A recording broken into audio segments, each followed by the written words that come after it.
اور اللہ کے ان شیروں نے 2 سال تیاری کی، اور آپ اندازہ لگائیں کہ اسرائیل کی ایجنسیوں سے اپنے آپ کو چھپا کے رکھنا کہ وہاں ہر دوسرا آدمی ان کا ایجنٹ نظر آتا ہے، معلوم نہیں کون کون ایجنٹ ہے، اپنے سارے کام ان سے چھپا کے رکھنا، رازداری رکھنا، اور اس کے بعد پھر ایک دم اتنی اعلیٰ لیول کی تیاری کرنا اور پھر وہ حملہ کرنا، یہ بہت بڑی بات ہے۔ پوری فلسطین کی تاریخ میں ایسا کبھی نہیں ہوا جس طرح بڑا سرپرائز ان کو اس دفعہ ملا ہے۔ ان کی ایجنسیاں فیل، ان کی فوج فیل، ان کی پولیس فیل، تباہ و برباد ہو گئے، اور یہ فلسطینیوں نے نہیں کیا، یہ میرے رب نے کیا ہے۔ اللہ تبارک و تعالیٰ فرماتے ہیں وَإِذْ تَأَذَّنَ رَبُّكَ لَيَبْعَثَنَّ عَلَيْهِمْ إِلَى يَوْمِ الْقِيَامَةِ مَن يَسُومُهُمْ سُوءَ الْعَذَابِ، میرے رب نے فیصلہ کیا ہے قیامت تک ان یہودیوں پر ایسے لوگوں کو بھیجتا رہوں گا جو ان کو دردناک عذاب، لفظ پہ غور کرو، قیامت تک ان پر ایسے بندے بھیجتا رہوں گا جو ان کو دردناک عذاب، کبھی بخت نصر کی شکل میں، کبھی ہٹلر کی شکل میں، کبھی صلاح الدین کی شکل میں، کبھی عمر بن خطاب کی شکل میں، کبھی محمد رسول اللہ کی شکل میں صلی اللہ علیہ وسلم،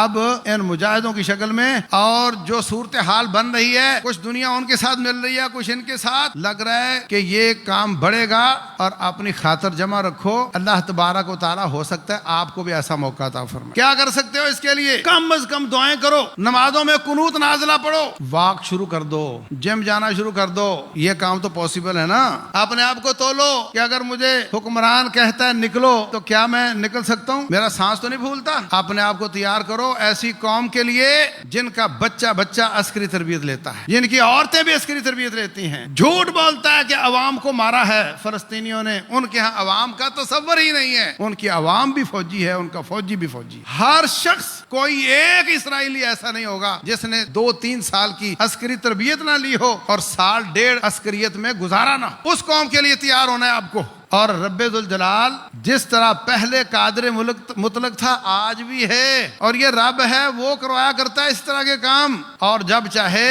وہ ماحول بنا سکتا ہے، مشکل کام نہیں ہے اس کے لیے، آپ اس کو دور نہ سمجھو۔